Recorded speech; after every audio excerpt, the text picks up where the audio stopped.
Welcome to Your College Bound Kid, a podcast for parents and families everywhere. Whether you have kids that plan to attend college or you have current college students, you want them in and you want them to graduate.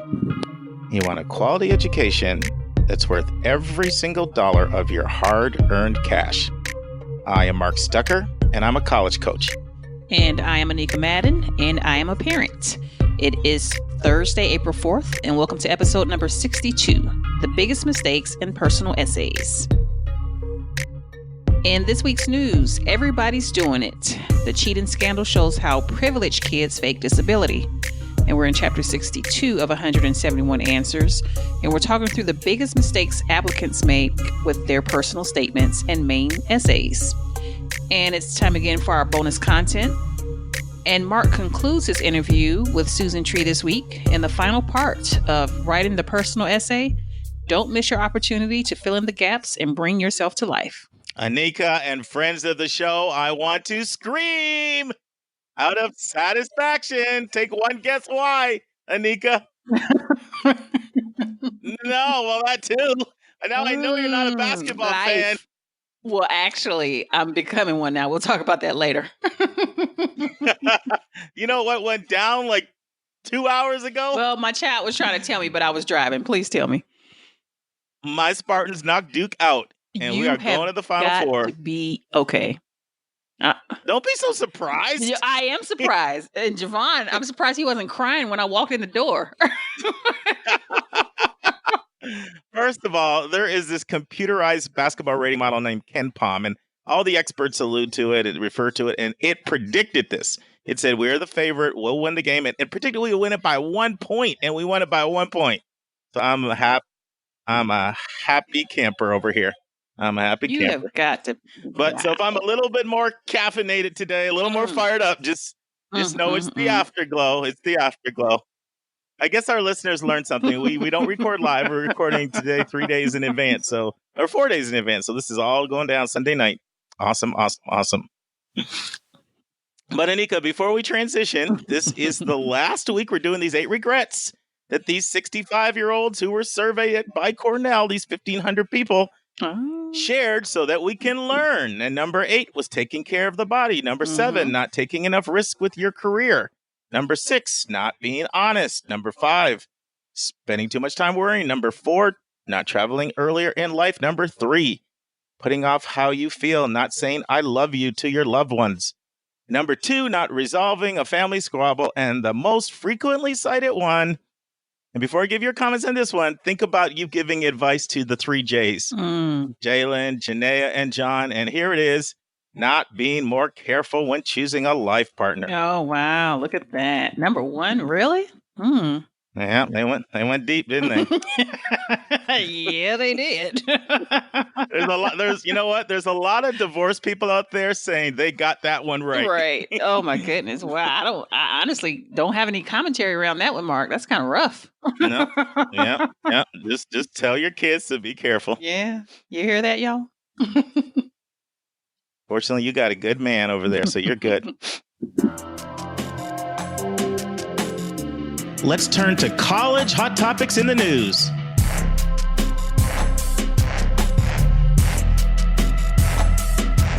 All right, this week's article. Everybody's doing it. Cheating scandal shows how privileged kids fake disability.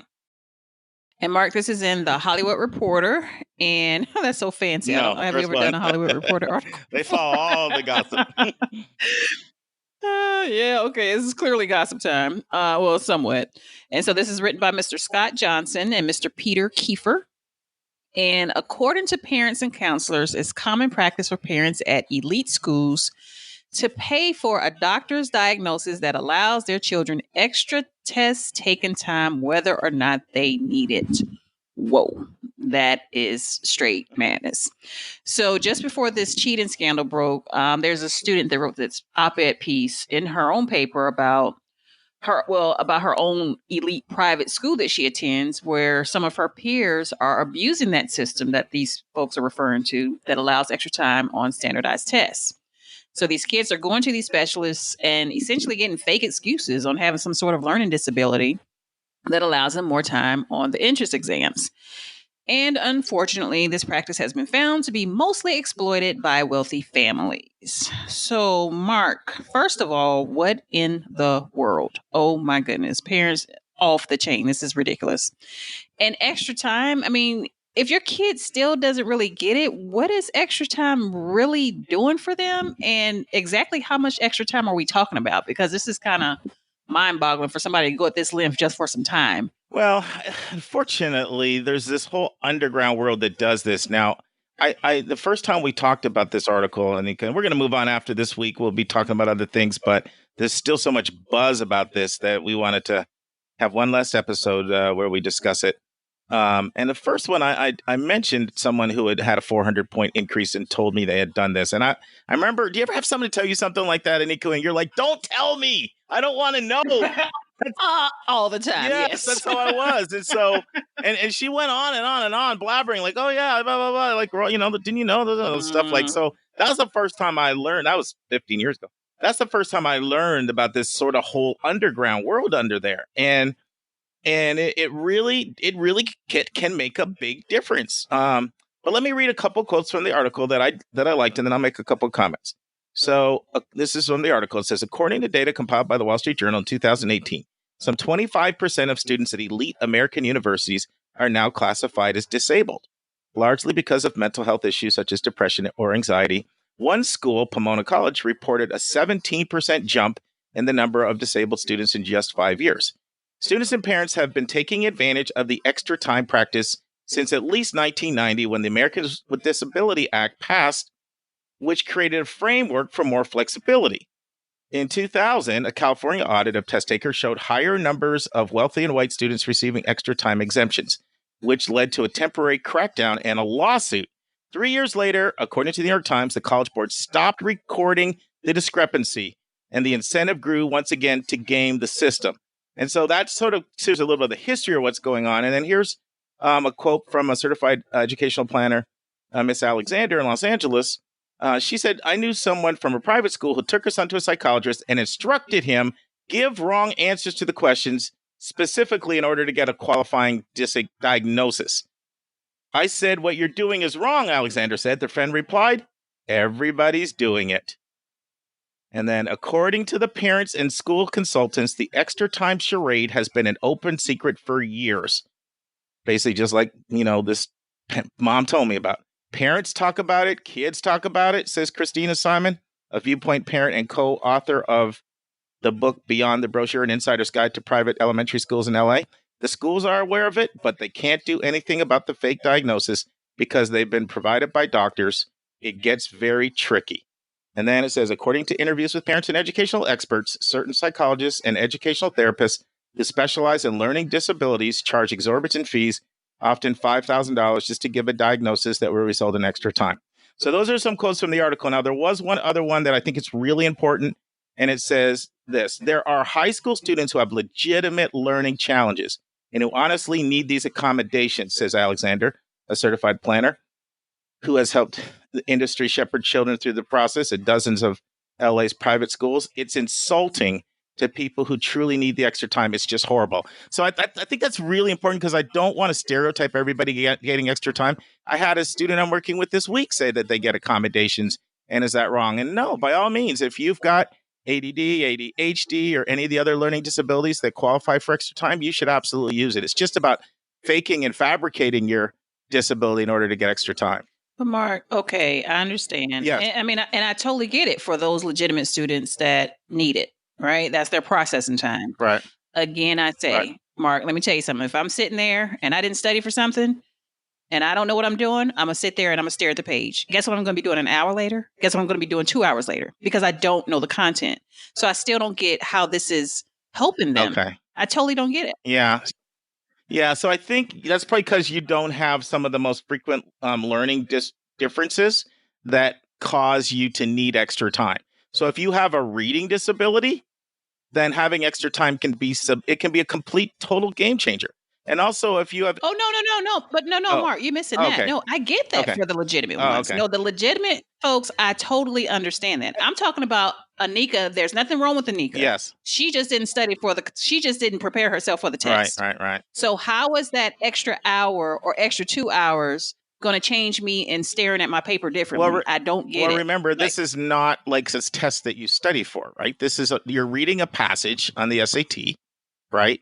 And if you have more time, then it helps you with the speed. It helps you to process. It helps you to comprehend. If you have ADHD and you're distracted all the time, and you have extra time, that gives you the ability to be distracted and come back in and focus and still comprehend the material.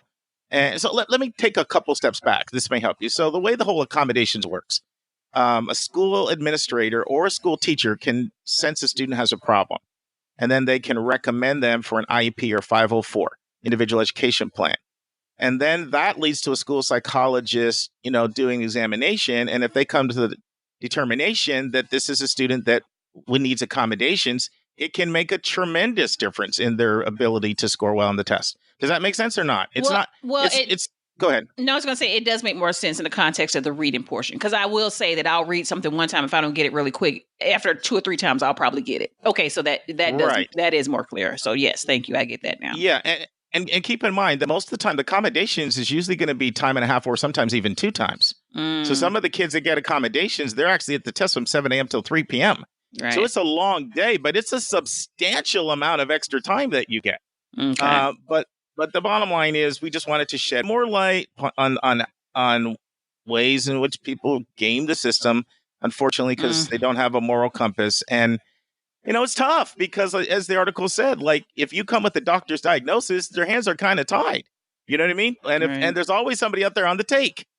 And so that's, I just thought we would let people know about one of the scams that's out there. Like I said, this guy knew all of the weakness in the college admission system and how to exploit them, because this is a whole underground world out there going on. And the good thing, Anika, I think because you're so ethical and moral, your mind doesn't even allow yourself to go there, and I think that's a helpful thing. In most things, yes. Okay. Well, I'm not going to ask you on the podcast what the other things are. Innocent, but I'm just saying. The IRS or someone coming after you, whatever it is. No, not financially. Okay, good. No. Good. You know what, Anika? I did want to say one last thing about the scandal before we transition. A couple of podcasts ago, we're doing reflections on it, and, you asked me what my takeaways were. And one of the biggest things I thought was that there'll be a crackdown on athletics, right? Mm-hmm. Which I continue to believe. And I talked about how there's kind of 2 different models out there with athletics. Either you get designated spots or slots reserved for you and your team, or you get what we call a thumb on the scale. So it's not a guaranteed spot, but it counts a lot extra, and it increases your chances of getting somebody through. Mm-hmm. And I still think that's going to happen. But I'm starting to think that the biggest change is going to be something a little different. And it goes like this. So I was talking to a friend of mine who's been a college admissions counselor for 17 years at a highly selective, very respected, prestigious private school. And I hadn't talked to her in a while. I was just checking in with her, seeing how the year's going, seeing how everything was going. And I'm not going to say the school because I didn't get her permission to share this on the air. So she, she's, for the most part, she said it's going great, Mark. But then she said, but it's really tough dealing with the scandal. And my first thought was, well, your school's not listed in the scandal. You weren't one of the ones in the news, right? Because I can understand those 8 schools in the news, because just this week, Betsy DeVos says she's opening up an investigation into what those 8 schools were doing. So I get it. Like, I would hate to be in the admission office of those 8 schools right now. I can only imagine the questions they're fielding. But here it is impacting somebody else. And so I probed a little deeper. And basically what she said is there's such a suspicion now because of the scandal that the system is gamed against those who are not from privilege and wealth. Right. So even at a school like her school, where it wasn't in the news, they're having to field questions like, is that person going to get in because of the big donation they gave, or because of, they're connected to the president? And so it's interesting how it's leading, I think, more and more, there's going to be more scrutiny to, is the admissions system biased toward those with deep pockets? As it should be. Yeah, not just for bribery though, right? I'm talking about not just the unethical aspects. Right. Mm-hmm. But just everything we've talked about before. There's some legislation trying to make it illegal to have early decisions programs because people that don't need to compare financial aid offers go ahead and commit early decision, and those who need to compare feel sometimes like they can't. So there's a lot of ways in which the system is skewed toward those that have. But you know what? Life is that way, right? So you're never going to get a perfect utopia. That's right. Now it's time for our step-by-step walkthrough of the college admissions process.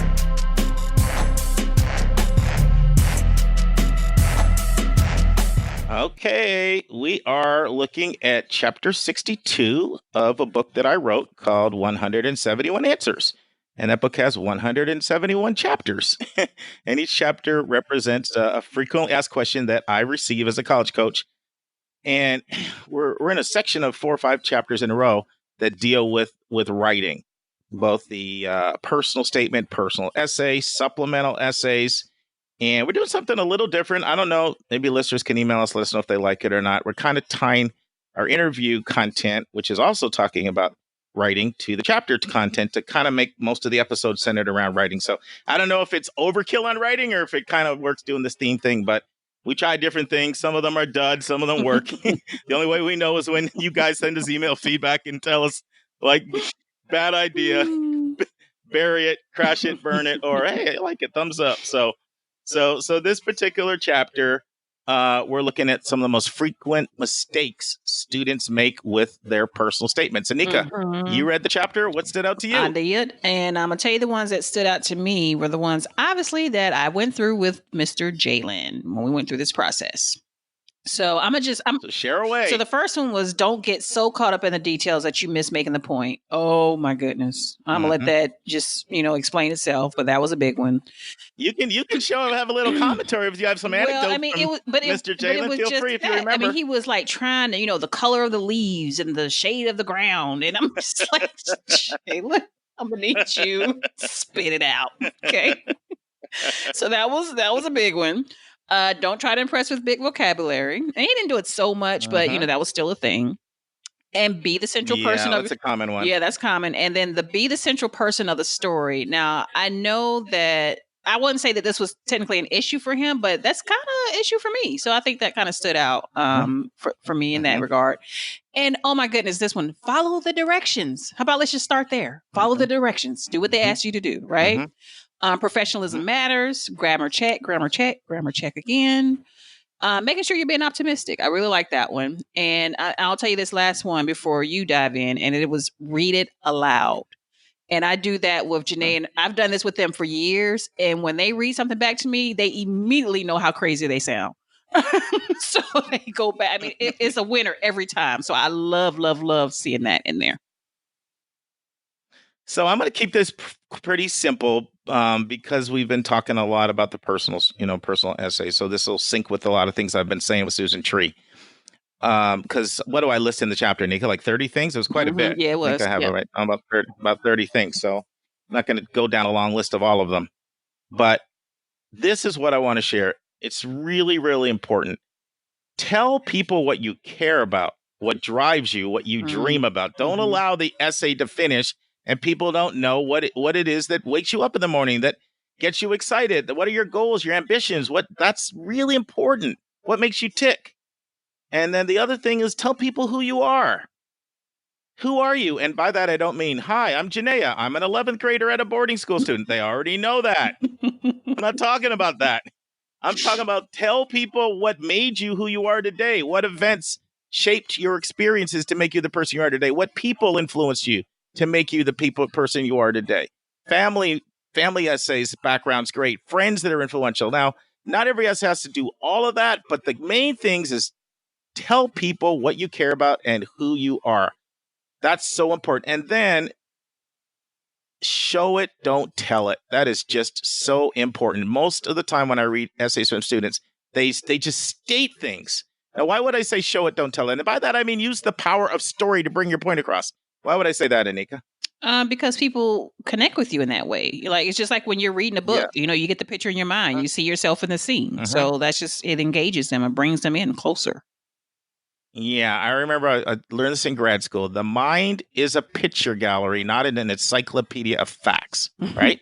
So our minds are picture galleries. They're not encyclopedias of facts. So it's this power of story that makes it interesting, makes it memorable, and gives it that emotional component that creates that sort of visceral bond between the reader and the writer, so that they're thinking a really good essay, we talked about this last week, has that aha moment, right? Where it's like, oh my goodness, I see what this kid is bringing to the table. I want him at our campus, or I want her at our campus. So those are some of the big ones. Don't recite your activities list. That's a common thing people do. They start telling, I did this and I did that. That's what your activity. You have a section of your application to talk about your activities and your awards. That's already there. Don't brag on yourself. So many people do that, And so I don't want to start doing the same thing now, going down the long list. But I will say this: though, be in your description, be multisensory, because you want to bring the emotion in. Be vivid in your details, but don't be so melodramatic and so that you're embellishing. It sounds like that's what Jalen was doing, with the going on with the leaves. But yeah, but sometimes like the details paint the picture and bring the emotion. If you're multisensory, so people can see it, feel it, touch it, smell it, all of that, hear it. That's when they're like right there with you. So bottom line, talk about what drives you, talk about what you want to do with your life, and talk about who you are in a way where you're revealing important information that they don't already know, and use story to do it. And there it is. We would like to thank every listener who has financially supported our show. We want to make sure that our friends of the show know that you absolutely can make a one-time gift, or you can sign up for one of our monthly giving levels. Recently, we received a lovely letter from a college counselor who made a gift and said she wants to support the show quarterly, and that is also okay. And if you make a one-time gift or a quarterly gift, you may still be entitled to the same benefits we extend to our monthly donors. That's right. For a gift of $60 or more within the first 12 months, you'll get all the benefits we provide in our Sustainer plan. And a gift of $120 or more in the first 12 months, and you'll get all the benefits we offer in our Expander plan. So to support the show, all you have to do is go to yourcollegeboundkid.com and click the donate button. Either click the monthly gift tab or the one-time gift tab. And be sure to visit our frequently asked question page, which is also located at yourcollegeboundkid.com for more details. This is also where you can learn about the Sustainer plan and the Enhancer plan. Your financial support helps us defray the sizable expenses that it takes to deliver all of this great content that is aimed to empower you and your family's college admissions journey. Different people have different abilities to give, but whatever you can contribute will be greatly appreciated, and it will allow us to remain commercial free. So thank you in advance. Thank you. All right. It is time for bonus content this week. Bonus content. Yeah, we're going to circle. And I think we've done a little bit of this before, but we're going to circle back to the college visit, because that's always a big deal. And this is high time for college visits right now. Everybody's visiting all over the place. So, Mark, you're going to tell us what you do on a college visit, whether it's with your own kids or your students or whomever. Tell us all about it. Yeah, and for our listeners who are new to our show, every fifth episode, we kind of have some bonus content. It kind of gives us an opportunity to talk about something that either Nika or I feel very strongly about. It may not have come up recently in a question, but, it's just something we want to share. It's on our hearts. And that's bonus content. Every fifth week, we just take a break from our questions that we read from our listeners. So visits. So the first thing with a visit, and I do them all the time, just like everybody else. I've got some coming up this week. I did some last week. We're always doing college visits. One of the first things that I would say is, now this is broadening it out. If I was interested in going to, and I'm on the East Coast, if I was interested in, let's say, going to Arizona to look at schools, first thing I would do before I hop in a plane and take a trip to Arizona, I'm going to do extensive research by the internet. Extensive, copious research. Okay. And too many people start out not doing that, and they spend a lot of time and money visiting schools only to get there and find out that either they didn't like it or it wasn't an academic match for them, when they could have done the research up front. Secondly, visit schools in your area, different types of school in your area, to kind of get a feel for what you like in terms of size, in terms of location, in terms of feel, in terms of programming. That can be a great way to save money if you visit local schools in your area and you do your internet research before you venture off. So let's say you've done all those things. You kind of got a feel from the local schools you visited what you think you may like. You've done your internet research. So you're pretty sure these schools are a match and they look like they're academically a match and also a match for your interests. Now, well ahead of time, go online and sign up for the information session and the tour. You want to do that well ahead of time because they can fill up, and you want to do both. You also want to spend a lot of time really mapping out what you want to do. Like, it's very hard to do. I virtually never recommend doing more than 2 visits in one day. It's either 1 or 2. So plan accordingly. Most people don't spend. Well, here's what most people do, Nika. They are too quick to visit a school rather than vetting it first. And once they visit, their visit is too hasty. They don't spend enough time on the campus. They do just the tour or just the information session, and that's it. Some people don't even do the information session. They just do the tour. So you want to do the information session. You want to do the tour.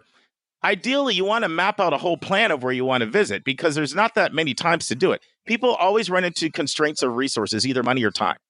So you want to figure out like a whole calendar plan.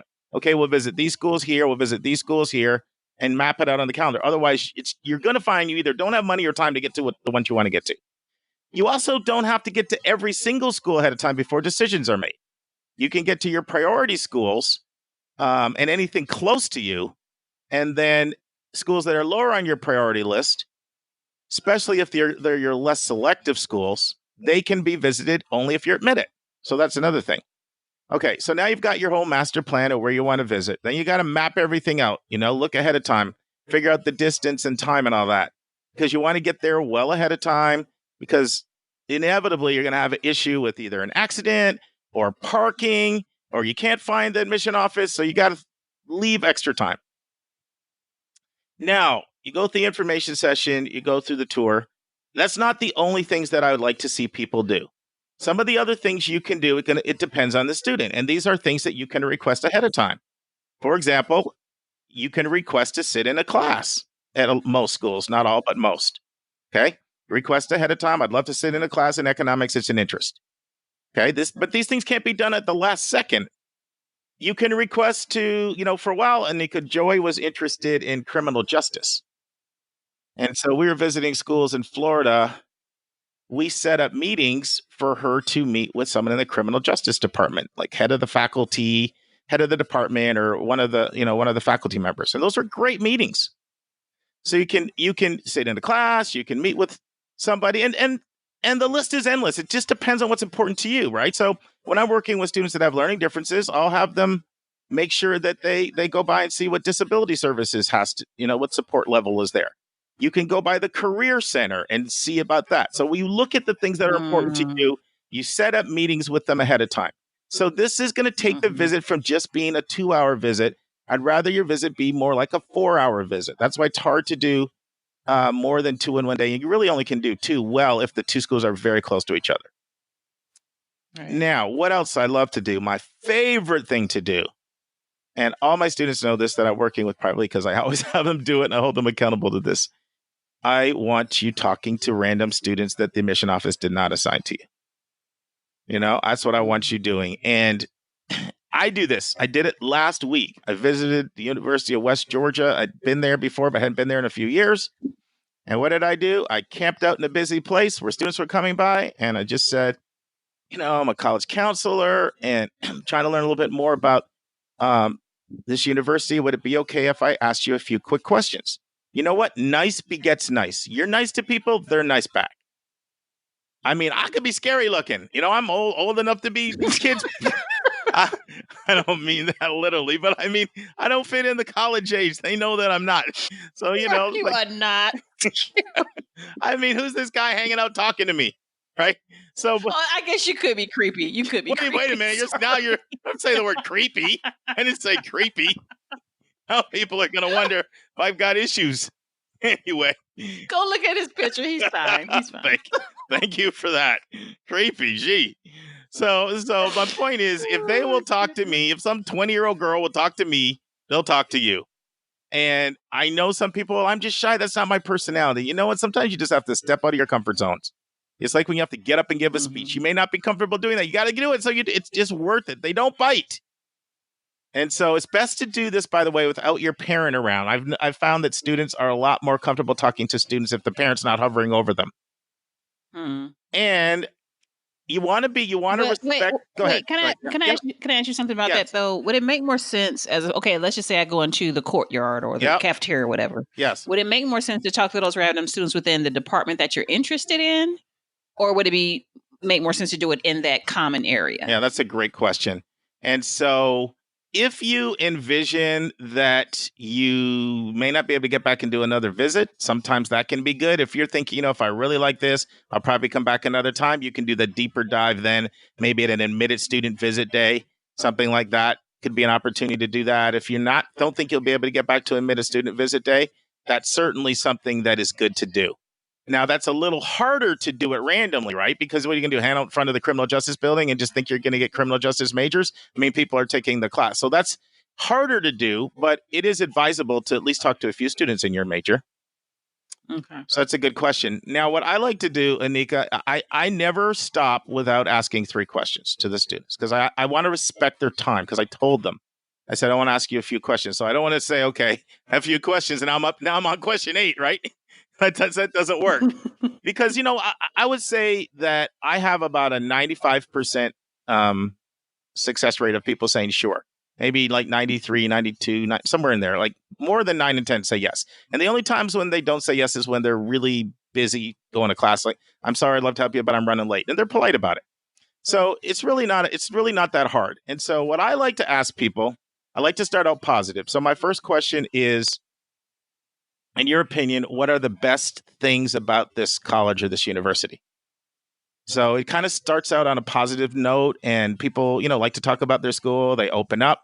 I used to say things singular, but now I've changed it to things plural because sometimes I get like a good second and third thing out of them. So that's my first question. And my second question is, if you were the almighty emperor, the president, in charge of the whole operation, what changes would you make to make this school even better? So, and that's actually a change. I used to say what would be the biggest change, and now I do the plural on that. So what changes plural? And then my third question I like to ask them is, what are the things you didn't know about this school until you arrived? Like, maybe you visited, maybe you're on the web. What are the things that you've learned? So that one they can go negative or positive, right? And I do not like to leave a university or a college until I've talked to 10 people. I used to say 7, but it's so helpful. Wow. That's so helpful. Honestly, to tell you the truth, I get more out of that than I get out of the tour. I'm sure. Yeah. Like if you gave me a choice that I can just sort of randomly walk around campus a little bit on my own and just have these conversations with 10 students or go on the tour, I would take that. But I recommend you do both. Do the tour, do the information session, have your random conversations with students. And, sometimes every once in a while, I'd say 1 out of every 10 will be really talkative. Like they'll be like, they'll like sit down and, and start talking more and more.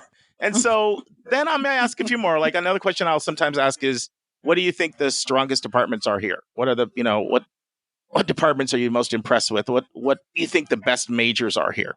Not the most frequent one, but the strongest programs. That's kind of a question that's been helpful. But I don't do that unless they are really chatty and talkative. So I'm not saying everybody has to ask these same questions, but I am saying that those questions have really been helpful at learning a lot about the culture. I'm just telling you what I do. What I really want to encourage you to do is to develop your own list of questions that work for you, that you ask students or professors or staff. Rick Clark, who's the director of undergraduate admission at Georgia Tech, is someone I interviewed here on episodes 49, 50, and 51. Those have been some of our most listened to episodes that you may want to go back and check out.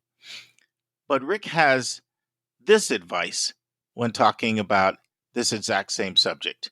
He has his own set of questions that he encourages you to consider asking, many of which I like. Here's Rick's list. Ask students, what has surprised you about this college? What has disappointed you about this college? What do you wish were different about this college or university? What do most people not realize that this college is really good at? What makes this place different or better than other schools? How has the college or university changed or shaped you? So those are some outstanding questions. I'm actually going to try a few of them on my next college visit, which I've got coming up here in 3 days. But the idea is come up with your own lists that work for you, but talk to the students. And there's one other piece of advice that Rick gives that I should have shared with you as well. Be nice to the people at the front desk. Now, you should be nice because it's the right thing to do. But you also want to be nice because a lot of times the person at the front desk is the neck that moves the head. You never know the power that administrative assistant has, or it could even be an admission counselor sitting in who takes note of how rude or how pleasant you were. And that could go into your admission file. Another thing I like to do is eat in the dining room. Just go get a meal ticket and eat in the dining room, and just people watch and listen and just watch and observe. Right. Extremely helpful. Nowadays, all the newspapers are usually online, but I still like to pick up newspapers. A lot of times you'll just see them idly out, free newspapers you can grab. That's another really good thing to do. And then journal and record your thoughts and take pictures also, because when you're doing a bunch of these visits, they start to mesh together after a while. So what I like to do, like when I'm leaving a campus, I get back in my car, I like to write down like the 3 to 5 most dominant impressions that, that the school left with me. Oh, and one other thing. When I'm in the information session, I turn my voice recorder on my phone. Ooh. Because like they say a lot of stuff and I go back and play it later and I kind of get it. So that's what I do on it. That's what I do. And I, it's worked for me. It's not the only thing to do. Some schools, by the way, will naturally are a lot easier to set up than others, right? And because sometimes when you go on and you register for your tour, they'll say, would you like to sit in a class? Would you like to meet a student for lunch? Would you like to meet someone in the department? So some of them are naturally set up to that. Other ones, people don't realize that they can make those requests in advance. You just have to reach out and say, look, this is really important to me. We're coming from a ways away, or, and I'd love to see if I can do it. All they can do is say no. So what do you think? I've been going on a monologue here. I haven't been very interactive. I'm just tearing this in. No, that was good. I'll tell you one thing, Janaea and John don't ever have to worry about me doing that twice in a day because I will be tapped out. Negative. Yeah. So some people are we did a tour recently and it's just like that again today. Yeah, no. Yeah. And so, a lot of times people will go and they'll do like, this crazy visits. I want to get to as many schools as I can in a short period of time, and I'd much rather you do more research on the front end and pare that list down to some schools you're serious about and do a deeper dive. Oh, well, there is one other thing. I like to find out like what are the real common hotspot areas, where the students like to hang out off campus. Because there's always going to be like some bar or some place. And I like to kind of go there as well. And I like to spend time driving right around the campus a lot and getting to know the area around it. So those are just things that have worked for me. Is there anything I said in there, Anika, that you feel is helpful? No, you always say that. That's a cop-out answer.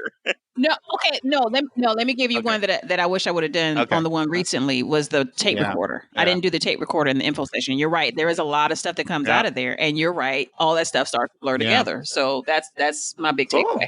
Awesome. Awesome sauce. Okay, friends, we are on our final part of my interview with my friend for 20 years, someone with 4 decades of experience, both doing college admissions and a director of college counseling, Susan Tree. And in our last part, Susan will share one thing that she hasn't shared yet with the listeners. It's really on her heart.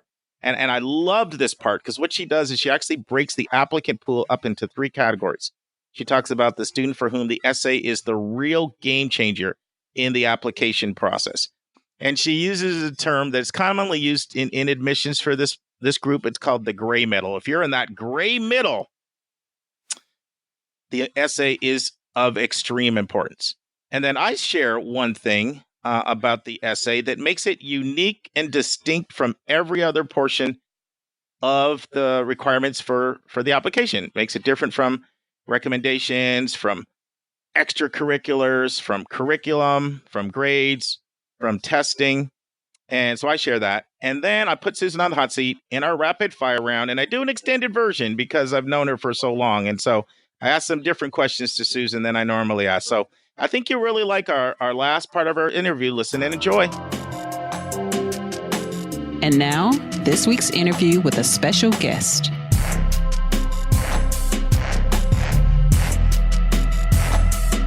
Susan, this has been fantastic. Let's start to wind down. I want to ask you. Yeah, I want to ask you. I'm going to ask you in a second if there's anything at all about the personal statement or writing that you'd like to add you haven't shared. But before you do, I have to let our listeners know. Susan and I have this inside joke. Like, can we talk without it being 3 hours? because we're both admissions junkies, so we can get into all these topics about everything. And then because we worked together for 20 years, we use our conversation to get caught up on all these students to see what they're doing now that they're like, 36 and 32 or 28. Right. And so we can like go forever. But it's transition. But I'd love to know, is there anything that you'd like to add kind of in closing that you haven't shared? Well, Mark, I think putting the essay, let's put it in its place. We've done that in this conversation where we've talked about it being a factor in the application that helps the reader make sense of everything else. But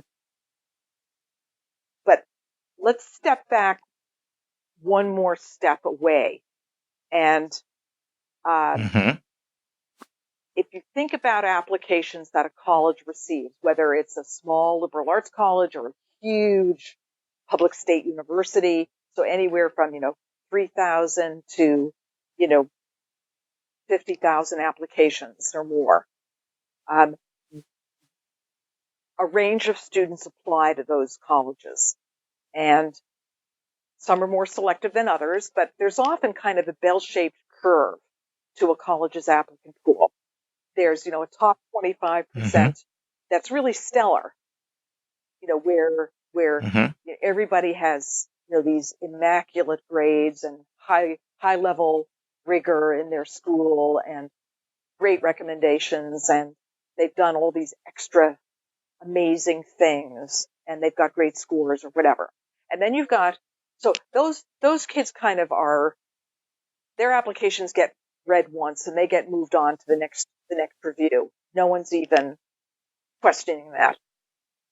When I read those at my university this year, I just mark them as kind of a shoo-in. Now, whether they all get in or not, they go on to other readers. But then there's the bottom 25% of the applicant pool, which probably is out of the running no matter what they do. Right? No matter how good the subjective parts of the application are, they're going to get eliminated on objective measures. With a few exceptions. And by that, of course, you're talking about great grades, courses, test scores, discipline, things like that. Yeah, and there'll be some exceptions, truthfully. The admissions people are going to take a close, hard look at kids from certain, who represent certain elements of talent and diversity. They'll get looked at carefully, but if they're in that bottom 25%, those are the students the college is worried won't be able to be successful. They don't want to admit those people. But then they're left with half of the applicant pool. And we all refer to this as the gray middle, where admissions decisions can go. They could be admitted, they could be rejected, they could be waitlisted, they could be blah, blah, blah. But, they're all kind of in the middle and close enough that the college is is having trouble differentiating who should get in, right? But they're going to take a certain percentage of that. This is where essays can have a stupendous impact. So they impact in all three groups. Right. But this is where the very good student who has good scores, great activities, but maybe doesn't meet a particular need that the university has in terms of an element of talent or diversity, where, then the reader, like me, pauses and says, okay, what you got? Clearly. Mm-hmm. And that's where the student's writing can keep them in the running through the next level. I really like how you put it because, another admissions counselor, I'll even say the school because he said it publicly at Pomona, I heard him in a group presentation say 80% of essays don't move the needle. They don't change the game from his perspective, but 10% do on either extreme. 10% can knock you out because they're so bad, or wow, I'm moving this kid from whatever waitlist to admit or whatever. But I actually like I don't know if you would agree with that, but I like the way that you present it even more, because really what you're saying is the objective criteria, curriculum, and all the things we could talk about can immediately knock you out or put you in a place where it's unlikely that you will be turned down. Of course, the more selective the school, that's not even always the case, right? Depending on the selectivity of the school. But in that murky middle, it is a big deal. And I think you'd also say teacher recs can be huge on that too, but we're not doing that. We're not doing that today. Right. But I think there's nothing like the student's own writing. Mm-hmm. And I would include all the writing. There's certainly the personal statement, but all the writing in the application, because of the amount of respect that colleges do have for the student's own voice. Mm-hmm. And yeah, it's kind of like you get to see what makes their heart beat. Yes. Yes. And if you think of the application, and I often say it this way, the application is a skeleton. And, if a teenager thinks, okay, have I ever seen a skeleton? Sure, there's probably one hanging in your bio lab at your high school, right? Most high schools have a skeleton somewhere, or you've seen them at museums or whatever. And, that's what the application is. It's just the bare bones of a structure. And that you as the applicant have to, you have to dress it up. You have to, dress it up so that it resembles you, so that it's recognizable as you. But it's when you put that beating heart, as both you and I have said, Mark, the beating heart is what then brings it to life. And I don't think there's any other part of the application that brings the student to life better or more persuasively than the essay. And another thing too, Susan, is there's nothing else that has potential to be such a game changer late in the game. And by that, I mean, let's say you've got a student who's, let's say they've been somewhat lackluster in their performance for their first 3 years of school. And it's the start of the senior year, and they've matured over the summer of 11th to 12th. And now they really want to hunker down and take their academics seriously. Well, there's not a lot that's going to happen with grades at that point, right? There's not a lot that's going to happen with curriculum. Test scores aren't going to move that much. Teacher recs are probably, for the most part, set. Certainly, if they're using junior year teachers, they are. But that's right. But it's something that late in the game, there can be a big difference between what someone does senior year on the essay and what other part of the application do you have a chance to have that much impact really late in the process. The other things, those are a full 4 year, even extracurriculars it doesn't apply to, right? I mean, you can't decide in the senior year to, okay, I'm going to join a club and think you're going to impress anybody. Right. You're absolutely right. Yeah. That's great. That's a great way of looking at it. So, Susan, I can't let you go without doing what we do to every one of our listeners. We call it putting you on the hot seat, asking you a couple quick questions. But in your case, I've got more than a few because your background's so interesting. But it just kind of takes we start with your personal story, and we're talking about the personal story. So I want to end with some questions for you. So, what did you miss the most when you went from admissions to counseling at the school side? I missed the excitement of opening an application and realizing that I I held this child in my hand. I had this young man or this young woman at this amazing juncture in their life with all of their history and all of their family and all of their hopes and dreams and aspirations. And this was reading paper applications and folders, right? And in my 12 years of reading at Bates, I never lost that sense of awe and respect for that. And while I replaced that by sitting with that young man or that young woman in my office or the lunch table or watching them perform, I mean, it was a whole different and wonderful way of knowing young people.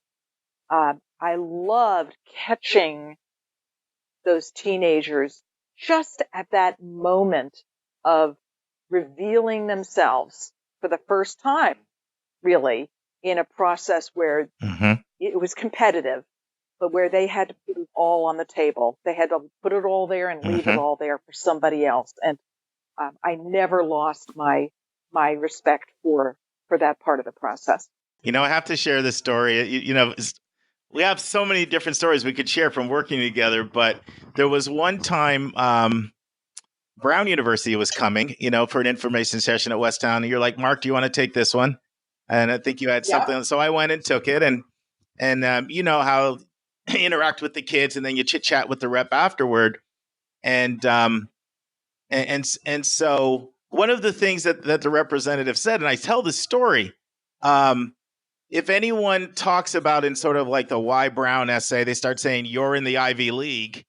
You know, the representative, he said, you know what? Crumple up that piece of paper, throw it in the trash. But so I tell that because we don't want to hear that. We don't want to hear that you're picking us because of our prestige. So I share that story with people to make the point, but it so dates me now because who's dealing with paper anymore? Yeah, there you go. Don't crumple up that paper. Crumple up your computer. So yeah, but you know that's a great example, Mark, of how college representatives, admissions representatives, used to really work very hard to get to know high schools and get to know guidance counselors and college counselors. And in my years at Westtown, I saw a pulling away of that just simply because colleges felt stressed by the amount of time and the lack of equity in some of those practices. And so my job on the secondary level really became, I was a campaigner. I campaigned very hard to make sure that colleges knew the high school, understood why it was a distinctive educational program, why students were leaving with certain skills and competencies that really distinguished them. But then we had to work equally hard with the students to get them to articulate that. And they didn't know anything else. I knew how different they were from kids coming from other kinds of schools. But, you know, when you're a teenager in a high school, you're just a teenager in a high school. It's your experience. Yeah, you don't know any different unless perhaps you transferred in as a sophomore or junior from a different kind of school. Those kids have more perspective. That's a minority. So the importance of the parts of the application that the kids could control and bring those distinctive qualities, competencies, experiences to the fore so that the admissions evaluators could read them became even more important than they used to be. Let's take a break to learn about Mark's recommended resource for the week.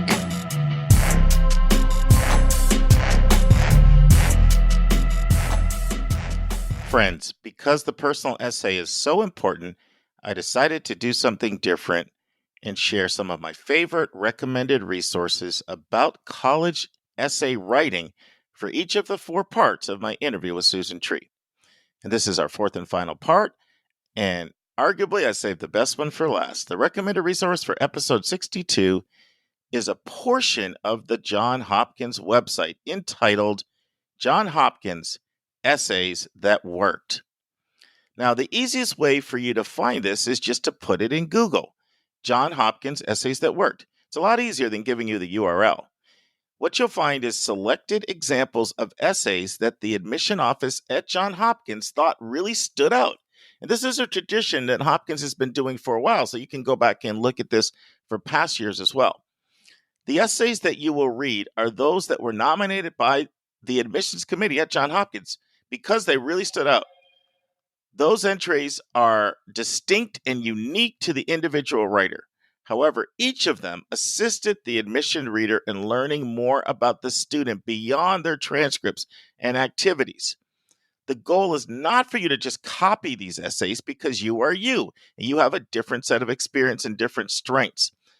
But I'm a huge believer in reading other excellent college essays, and quite frankly, just reading other excellent personal essays, they don't have to be college essays, is a way to improve your personal essay writing. What really takes your learning to a whole new level, though, is when you get to see what the college admissions officers who read the essays think about the essays. That's one reason why I love Chapter 11 of the resource we shared with you last week, the book by Harry Bald, because it also does that. Now, when you read the essay, you get to see the comments from Johns Hopkins admissions counselors.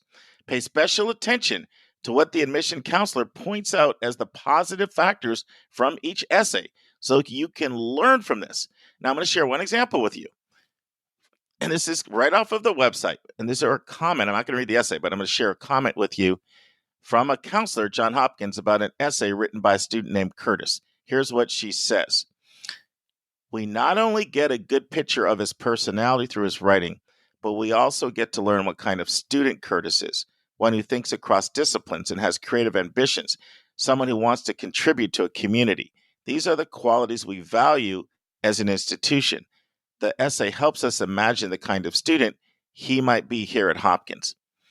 So another thing I really love about this is that you get to see the variety of different approaches to the personal essay, and you get to see that multiple approaches can be effective. This is a resource that I use with all my students at KIPP as well as my personal clients, and I cannot recommend it highly enough. We'll now return to the final part of my interview with Susan Tree about the personal essay, and our topic is, don't miss the opportunity to fill in the gaps and bring yourself to life. What do you like to do for fun? Oh my gosh. Well, family is so important to me, Mark. You know that. I love being with my kids and watching them go through their college experience. And, I love being able to be outside, and I've got to find a way now that I'm not in the structure of a school position anymore. I have to find a way to get back in touch with my, kind of my inner gardener, and find some ways to not keep striving. It's hard for adults when they've been working for a long time and they suddenly have a different structure. They tend to try and keep the old one while they're doing the new stuff. But I love to write. I love music. I love talking to friends like you. But I need to get out there and get myself back in shape, as they say. There you go. Favorite television show? Law and Order. Oh, gee, my wife likes that too. Anitra. I discovered it very late. And so I was lucky that I found out I had 500 episodes to catch up on. Oh, that's funny. But I grew up on the mystery genre, and I love the intrigue, and I love the fact that it's in New York City, and I recognize where a lot of the scenes are shot. Oh, yes. And there was just a murder, in fact, in the courtyard of Friends Seminary. Oh, wow. Oh, you mean on the show? Oh, wow. Where you went to school.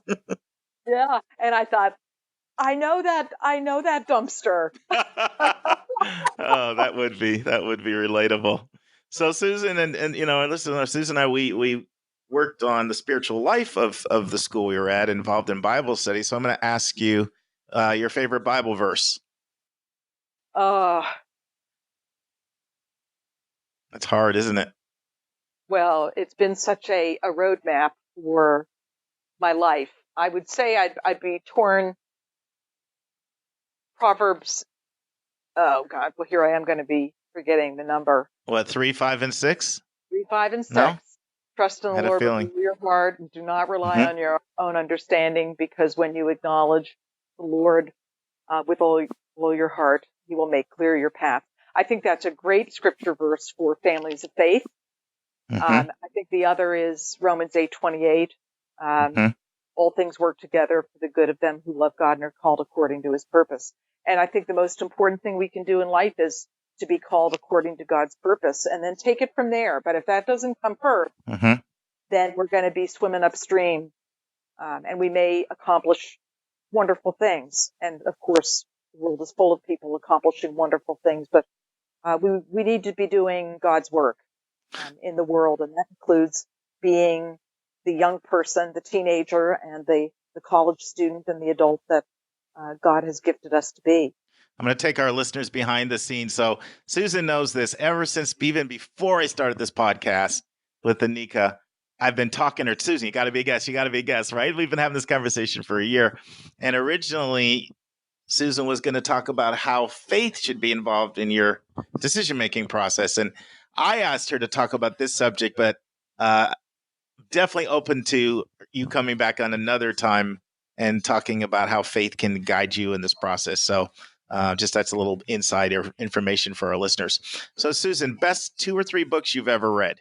I would say Robert Cole's The Power of Stories, which is a great book to read, actually, especially for parents who are parenting kids going through this process. It has nothing to do with college admissions.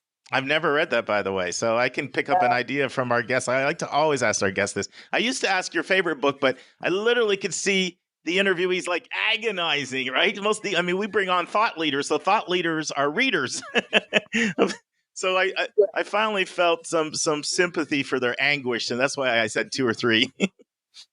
Well, I agreed with what you said earlier about stories being, and this goes back to Native American culture and the ancient peoples' cultures. I think another one is the Blessing of the Skinned Knee, which is a Jewish, a book of Jewish wisdom and proverbs, which is wonderful. It's a companion book in my mind to Why Bad Things Happen to Good People, which I think is also, the context of college admissions these days is being interpreted by the media as rejection, where I think if you're a person of faith, you view this as things working together for your good and your calling. So I think it's important for families to keep that mindset. The Serial Murders. Serial, Cereal. Okay. Diana Mott Davison, which is set in a prep school in Aspen, Colorado, Mark, with the college counselor giving an SAT administration and her body being found in the vacuum cleaner closet she goes missing following the SAT administration. You could have had nightmares on that. You were always administering those SATs. I would help you out sometimes, but you ran the whole administration. Well, that's why it was given to me by the parent of an advisee. Wonderful. If any of you out there enjoy mysteries, but mysteries with a light touch and humor. This is written by a woman who is also a chef, and her mystery books include many recipes. So there's always a good murder or two in them, but this one was especially meaningful because that I've always been glad to work in both a college and a school where I was respected and where the competition didn't warp the college admission process into something evil. And I've never felt threatened. But it's a great mystery book if any of you enjoy those. If you couldn't do admissions or college placement, what other career would interest you? I was actually going to train horses professionally. How's that? I thought you were going to say something about animals. I worked with horses professionally for for a while. And that is actually where I discovered my love of teaching. I had never taught anything. And I started teaching riding and training and loved every minute of it and found out that I was pretty darn good at it. And after college, kept it up on the side and realized that while my parents never said so, they were probably thinking that was not why they had sent me to college. And I always wondered if that was my destiny, but I'm very happy with the path that God took me on instead. But the best advice for a parent or student listening? Love. Love each other, communicate, have shared expectations, and remember that the long-term mental and emotional health of a child is what should be all of our priorities. Amen. Yeah. Especially in this day we live in, the level of mental anguish this process can be, very, very, very difficult if not handled properly. Best advice for a new admission officer? A new college admission officer? College admission officer.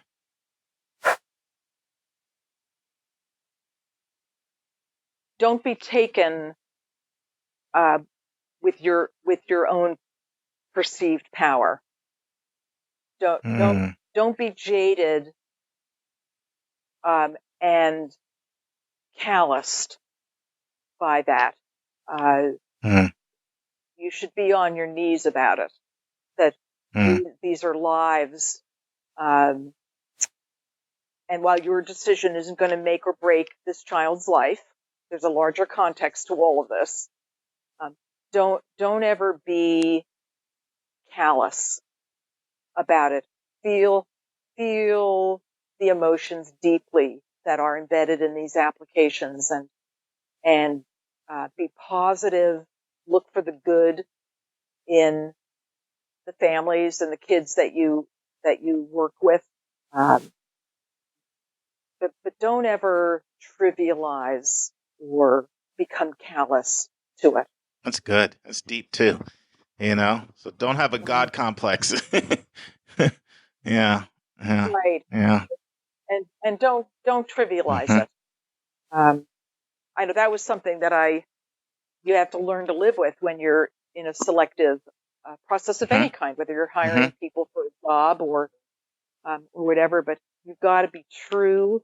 You can't be scared of making decisions, but be true and work for an institution that you believe in, where you share their values and where you believe in their mission. I find the best admission counselors, they care more of that the kid ends up at the right school than they end up at their school. Absolutely.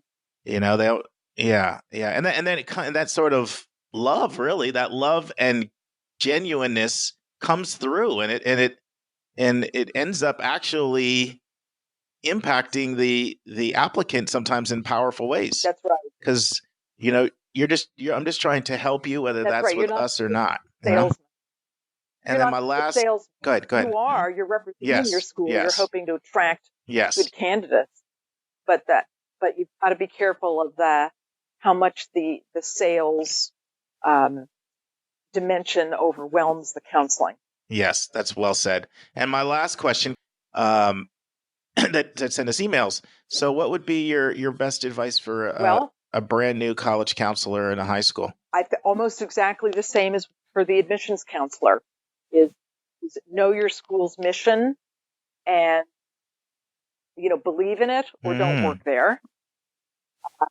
Look for the good in every child and every parent, and lift that up.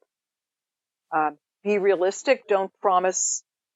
Don't get taken with your own understanding of things, and promise things that will mislead students and parents. but at the same time be realistic, especially with families that are struggling to understand how selective admissions is these days. Now, for a new college counselor, get on the road, visit colleges. Don't just go on tours. Ask if you can sit in on admissions committee meetings and read applications with them, because you've got to understand the context of selectivity at these schools. Oh, that is fantastic. Thank you so much, Susan, for mentoring me, trusting me when I had 1 year under my belt and I was just green and a newbie. And thanks for coming on the show, and thanks for friendship for 20 years. So this has been fantastic. My pleasure, Mark. I've enjoyed every minute of it. Look forward to many more years. Yeah, and we'll have to have another catch up where we talk about all the students we worked with and what they're up to these days soon. That's right. You bet. And best wishes to all the kids and parents out there who are going through this. Learn from these podcasts and take away what's good for your family, and may it bless you richly. Oh, that's a great way to end. Next week in the news, 6 tips from college admission pros on standing out. And we'll be in chapter 63 of 171 answers. And we're talking about how to choose the essay prompt for your personal essay. And next week's question asks how to calculate their child's grade point average when it is not listed on the transcript. And Mark starts his interview next week with Miss Ann Jean. She's a senior at Georgia State, in part 1 of how to know you're on the right career path. Now I can go back to watching my Michigan State Spartans and all the interviews and celebrate as we took down Duke, known by myself and my brother as Puke. We called him Puke from the time we were young. Yes, little kids. He did not like Puke. And I know it was kind of childish and puerile and juvenile, but we still call. So my brother sends me a text right away. You took down Puke. I was so happy.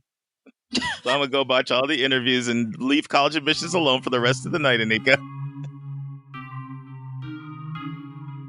And that's our show. A big thank you to you, our listeners, for tuning in this week. And if you found this podcast helpful, it would help us tremendously if you would subscribe and write us a review on your favorite podcast listening station. And please be sure to click the share button and send this to someone you know that could really use this information. Your College Bound Kid is produced by John Lockenbaugh. The amazing music that you hear is by Victor Allen Weeks. Artwork is by Andrea Togo.